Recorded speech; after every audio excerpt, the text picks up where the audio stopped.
Freedom's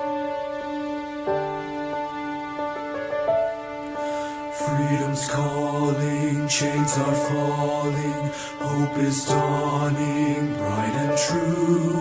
Day is breaking, night is quaking, God is making all things new. Jesus saves.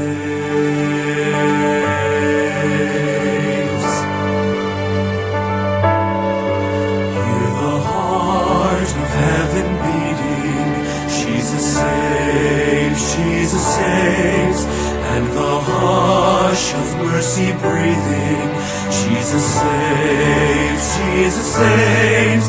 Hear the hosts of angels sing, glory to the newborn King, and the sounding joy repeating, Jesus saves.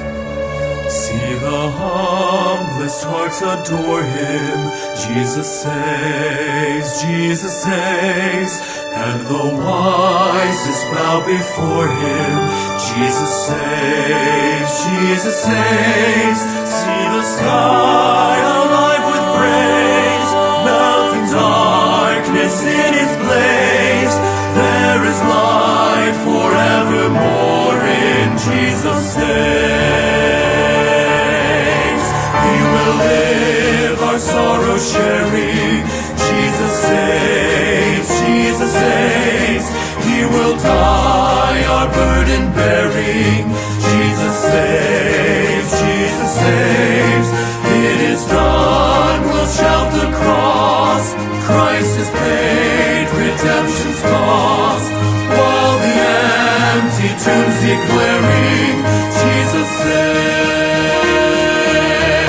Rising up so vast and strong, lifting up salvation's song. The redeemed will sing forever,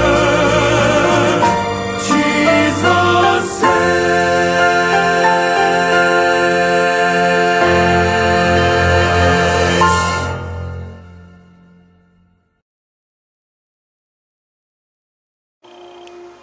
Mga ikala, may adlaw kini si Brother George Matthew sa Sacedon o gininausap ang 15-minute Bible Truth online broadcasting ministry sa Emmanuel Bible Baptist Church, Lapulapu City.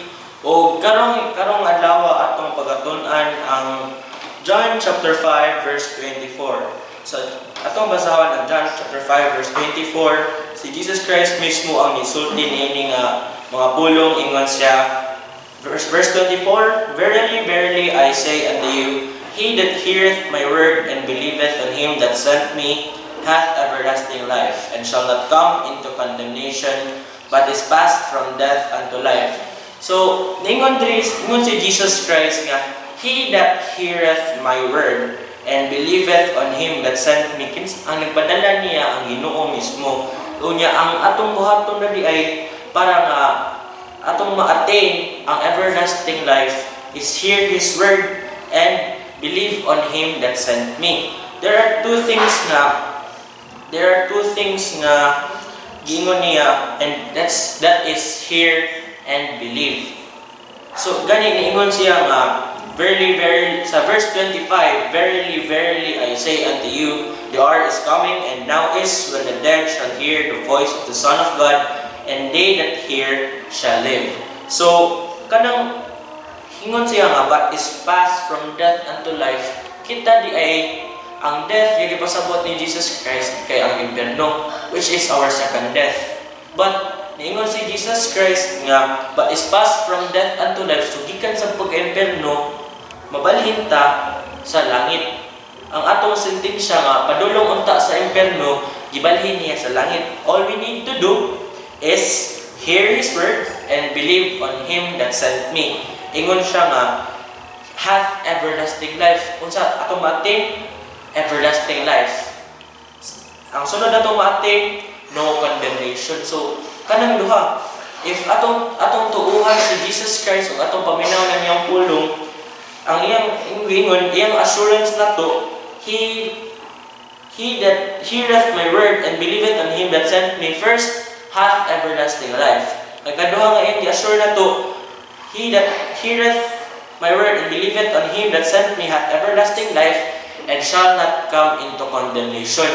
So, kung atong paminawon ang iyang pulong ug motuo niya, wala na tay condemnation. So, there are two things nga atong pagkahisgutan daron. So, first, ingon si Jesus Christ, he that heareth my word. So, unsa may kailangan nakong paminawon? Unsa may kailangan paminawon, Brad? Ang atong unang kailangan paminawon, his voice. Ang iyang tingog. Ang iyang tingog nga nanawag nato sa kaluwasan. Ingon siya sa Hebrews chapter 3 verse 7 to 8. Ingon siya, Hebrews chapter 3 verse 7 to 8. Hebrews chapter 3 verse 7 to 8. Wherefore, as the Holy Ghost saith, today, if ye will hear his voice, harden not your hearts as in the provocation in the day of temptation in the wilderness. So, karon daw, if imong madunggan ang tingog sa Ginoo, ayaw paghahay-ay mo kasing-kasing. If makaduhog ka sa pulong sa Ginoo, if makaduhog ka nga gitawag ka into salvation, ayaw paghahay-ay mo kasing-kasing. Dawata si Jesus Christ karon kay basin niya nga wala na kay lain mihigayon. Wala ta kay baw sa atong ugma. Ingon pa nga, boast not thyself of tomorrow, for thou knowest not what a day may bring forth. So wala kita kibaw unsay naa sa kaugmaon nato. There is only one man who knows our future, and that is our Lord Jesus Christ. So if sure na ka nga in next year, in next week, in next day, maon na, there are things nga very uncertain. There are things nga wala ka kibaw nga mahitabo ay. Next is, what do we need to hear? First, his voice. Next, what do we need to hear? His word. Ingon siya mismo sa John chapter 5 verse 24, he that heareth my word. Kay ang pulong sa Ginoo, ang pulong sa Ginoo, ingon ang pulong sa Ginoo nga atong natay kaluwasan. Kanya kung dili nato paminawon ni, unsa nato pagibaw nga naa di kaluwasan sa atong kalag? Unsa nato pagibaw nga naa di impierno? So, ito pagibaw nga naaditay paglaom diha ni Jesus Christ. So, ang atong buhaton, atong paminawon ang iyang pulong. Next, what do we need to hear? Ikatulo, we need to hear his call. Okay, we are called into his marvelous light. Ingon siya sa 1 Peter chapter 2 verse 9. Ingon siya, but ye are a chosen generation, a royal priesthood, and holy nation, a peculiar people, that ye should show forth the praises of him who hath called you out of darkness unto his marvelous light. So kita di ay napata sa kangit-ngit, pero pag abot ni Jesus Christ, he had the marvelous light. Without him, there is no light. Pero pag abot ni Jesus Christ, nagahayag na natay na to ang kahayag ni Jesus Christ. Kay gitawag ta niya from out of darkness. So that's the first. So first is here. Basta to atong dapat paminawon, his word, his voice, and his call. Next is the things that Jesus talked about this verse is not only here but also believe. Ingon siya nga, believe on him that sent me. So believe. If you believe ka, what does believing require? It requires your faith. So, if you don't have faith, then it's very hard to believe. Mingon, silingan mo, mingon nga, naay kanang gipanghatag ng mga hinabang gikan sa gobyerno. If wala kay faith nga gihatag to sa gobyerno, dili ka makatuo. Kay believing requires faith. So, in faith, ingon si Jesus Christ, thy faith had made thee whole. So, ato ding pagtuo, nakahimo nato nga whole. And atong faith naghatag, atong faith mo'y dalan nato padung sa langit. Kay ang atong faith ni Jesus Christ mo ang atong dalan padung sa langit. So, first, what do we need to believe? First, we need to believe on the Lord Jesus Christ. Ingon siya sa Acts 16:31. Acts 16:31. Akong basahon kay aron dili ka makaingon nga tinumutumo ni nga sugilanon. Ingon siya diri oh.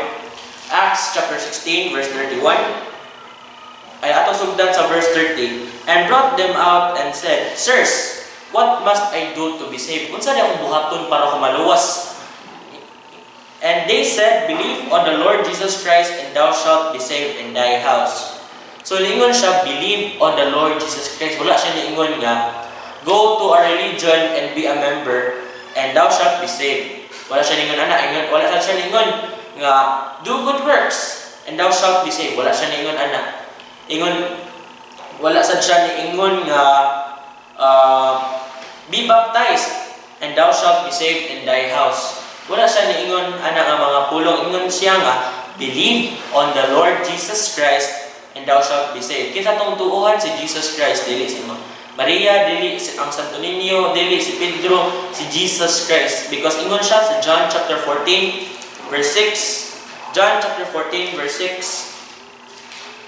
John chapter 14 and verse number 6. Jesus said unto him, I am the way, the truth, and the life. No man cometh unto the Father but by me.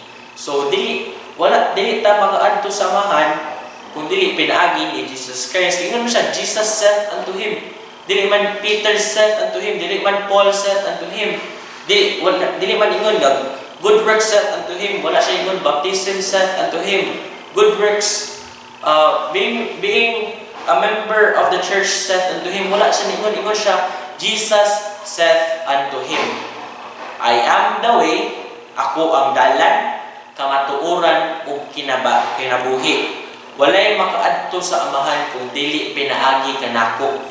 Kana simple kaayo na nga pulong nga gikan ni Jesus Christ.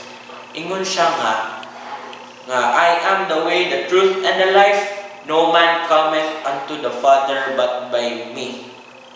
So atong buhaton, kung atong i-connect ang Acts 16:31, believe on the Lord Jesus Christ, and thou shalt be saved.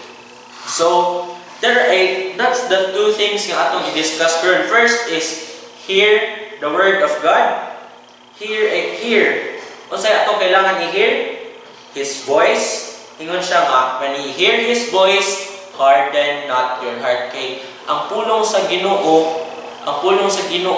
mo ni ang makaluwas na to, ang iyahang pulong. Kay kung wala yung pulong, unsa may evidence na to nga si Jesus Christ ay napakamatay sa krus.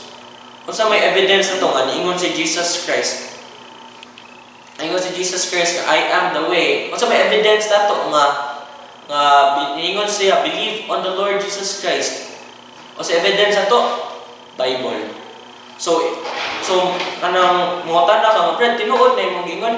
Yes, tinuod niya akong giingon ngano naa sa Bible. Kung imong basahon imong Bible karon, makit-an jud na nimo. If naa ka sa imong phone, naa kay Bible ti karta, naaya makit-an nimo. If naa kay Bible nga King James Bible, naa diha makit-an nimo. Sa John 5:24 nga ingon siya, John 5:24, Verily, verily, I say unto you, he that heareth my word and believeth on him that sent me hath everlasting life, and shall not come into condemnation, but is passed from death unto life. Next is, basta ito, kailangan itong madunggan. First, His voice. Next, His word. So, His word tells us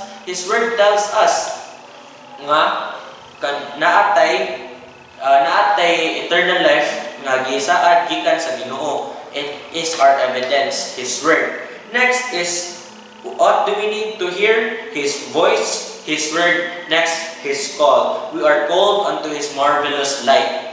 Ingon siya nga, we are a chosen generation. So, pinili ta.